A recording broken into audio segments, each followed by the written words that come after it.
కామారెడ్డి జిల్లా కేంద్రంలో బీఆర్ఎస్ నాయకులు వినూత్న నిరసన చేపట్టారు. గత ఏడాది భారీ వర్షాలు, వరదలకు దెబ్బతిన్న రహదారిని ఇప్పటికీ పునరుద్ధరించలేదని ఆరోపిస్తూ రోడ్డుపైనే ముఖ్యమంత్రి రేవంత్ రెడ్డికి పిండ ప్రదానం చేశారు. ఈ నిరసనలో మాజీ ఎమ్మెల్యే గంప గోవర్ధన్, బీఆర్ఎస్ జిల్లా అధ్యక్షుడు మజీబుద్దీన్తో పాటు పలువురు నాయకులు, కార్యకర్తలు పాల్గొన్నారు. వరదల సమయంలో రహదారిని పరిశీలించి అధికారులతో నిర్వహించిన ఏడాది గడిచినా పరిస్థితి మారలేదని బీఆర్ఎస్ నేతలు విమర్శించారు.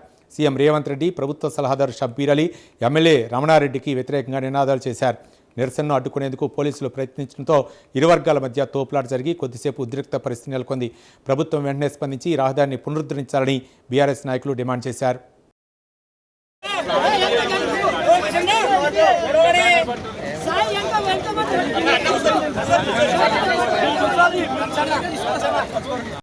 చేయలేదు, ఫండ్ ఇది చేయలేదు, సంవత్సరం నుంచి పబ్లిక్ ఇది అవుతుంది. ఇప్పుడు సిఐకి లేని, డిఎస్పీకి లేని ఎందుకు యాక్ట్ అయిపోయి మీరే చేస్తున్నారు అన్న. ఇగో అన్ని ఇడిచేసి పోలీసు వాళ్ళ మీద కూర్చోవాల్సి వస్తుంది. మీరు ఇంకోసారి రియాక్ట్ అయితే మొన్న సురేందర్ కాలేదు జిల్లాలో 7 హౌదాలు వస్తుంది. మీకెందుకు మొన్న సురేందర్ అన్న చేసిన ప్రజాస్వామ్యం కాదా? మీరు ఎందుకు అరెస్ట్ చేసిరు? జిల్లా చేయొద్దని ఏమైనా ఆర్డర్ ఉందా? అంటే కాదు భయ్, పిండ ప్రధానం లేదని ఆర్డర్ ఉన్నదా? మీరెందుకు ఒక్కరు రియాక్ట్ అవుతారు అన్న? సిఐ గారు అయితలేరు, ఎవరు అయితలేరు, మీరు ఒక్కరే న్యూస్ డిస్ట్రిక్ట్ లో. అట్లా కాదు, మీరెందుకు రియాక్ట్ అవుతారు? ఏమన్నా ఏం కాదు,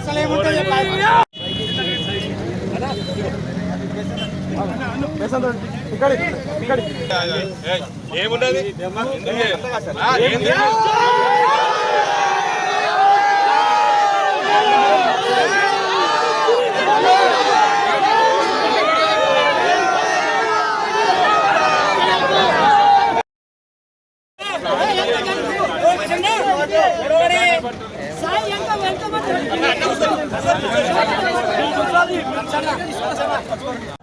చేయలేదు, ఫండ్ ఇది చేయలేదు, సంవత్సరం నుంచి పబ్లిక్ ఇది అవుతుంది.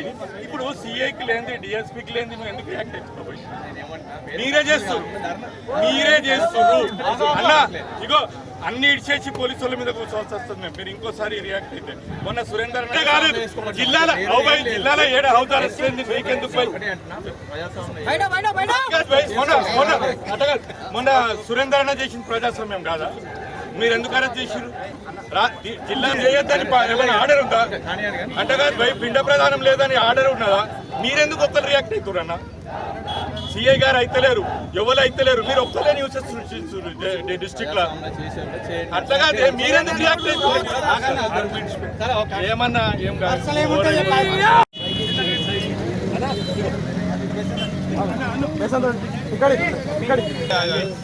ఏమున్నది